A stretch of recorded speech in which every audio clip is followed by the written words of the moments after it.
की 20 जानेवारी पासून आमच्या जे आंदोलन मुंबईमध्ये होणार आहेत, त्याच्या अगोदर आम्ही सगळं शेतीचे कार्य पूर्ण करू. तर हे बरोबर आहे ना? 10 वेळी अल्टिमेटम देऊन पण जर सरकार गंभीर नाही आहे, तर मनोज जरांगे पाटील साहेबांना हे आंदोलन करावं लागेल.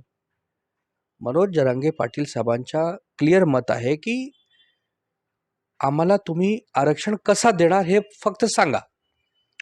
सरकारचं म्हणणं आहे की आम्ही एक अधिवेशन बोलू. अरे, जेव्हा नागपूरला अधिवेशन होतं त्या अधिवेशनमध्ये तुम्ही काय केलं? एक नवीन अधिवेशन घेऊन तुम्ही काय करणार? जेव्हापर्यंत हे 50% कॅपिंग तुम्ही सुप्रीम कोर्टची तोडत नाही, तोडगा निघणार नाही. आणि मनोज जरांगे पाटील साहेबांनी जे आवाहन केलं आहे आपल्या समाजाला, की 20 जानेवारीपर्यंत सगळं काम, शेतीचे दुसरे घरचे काम करून फ्री व्हा, बिकॉज हे मोठं आंदोलन होणार आहे त्यावेळी. आणि ज्यापर्यंत आरक्षण भेटत नाही त्यापर्यंत हे आंदोलन चालणार आहेत. तर सरकार गंभीर नाही, सरकार सिरियसनेस नाही, तर हे दुर्दैव आहे. पण काय बोलायचं, सरकारला परराज्यामध्ये जेव्हा निवडणूक असतात तेव्हा प्रचारासाठी वेळ असतात. दिल्ली 10 वेळी जाऊ शकतो. तुम्ही बघा, मंत्रिमंडळाचा विस्तार अजूनपर्यंत झाला नाही. 3 ट्रिपल इंजनची सरकार आहे.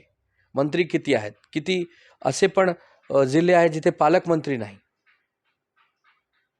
तर काय बोलायच्या, कोणाला बोलायच्या, काय सांगायच्या, काही माहीत नाही. तर आम्ही मनोज जरांगे पाटील साहेबांच्या सोबत आहोत, मराठा समाजात सोबत आहोत. जे समाजाच्या हित आहे ते आमच्या हित आहे. ठीक बाब आहे, कारण असं आहे की वंचित बहुजन आघाडी हे आमचे शिवसेनेचे मित्र आहेत. सर्वांना माहीत आहे की डॉक्टर प्रकाश आंबेडकर साहेब आणि उद्धव साहेबांची मीटिंग होत असतात, पत्रकार वार्ता होत असतात. पण इंडिया गठबंधनचे प्रकाशभाई सदस्य अजूनपर्यंत नाही आहेत. आणि पुढच्या भविष्यात जर भारतीय जनता पार्टी आणि NDAचा पराभव आम्ही करणार आहोत आणि ह्याच्यामध्ये जर प्रकाशभाई आंबेडकर वंचित बहुजन आघाडी आली तर इंडिया गठबंधनला खूप मदत होणार. आमची जी महाविकास आघाडी आहे त्याच्यामध्ये जर ते आले तर आम्हाला खूप शक्ती मिळतील. ह्यासाठी संजय राऊत साहेबांनी हे बयान दिलं आहे आणि आम्हाला पूर्ण खात्री आहे की प्रकाश आंबेडकर साहेब हे भारतीय जनता पार्टीच्या विरोधात राहणार. आणि त्यासाठी एक देशाच्या हितासाठी, राज्याच्या हितासाठी प्रकाश आंबेडकर साहेब आम्हाला पाठिंबा देणार, महाविकास आघाडी आणि इंडिया गठबंधनचा सदस्य होणार.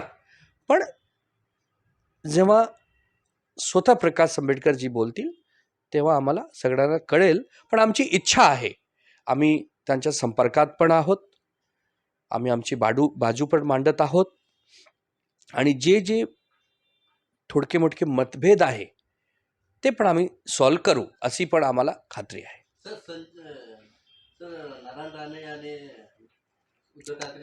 असं आहे, जाऊ द्या काय ह्या विषयावर बोलायचं असं नाही. सर्वांना माहीत आहे की कोण कसा आहे. तर दुसरे खूप मुद्दे आहेत देशामध्ये, राज्यामध्ये, त्याच्यावर आम्ही बोलू.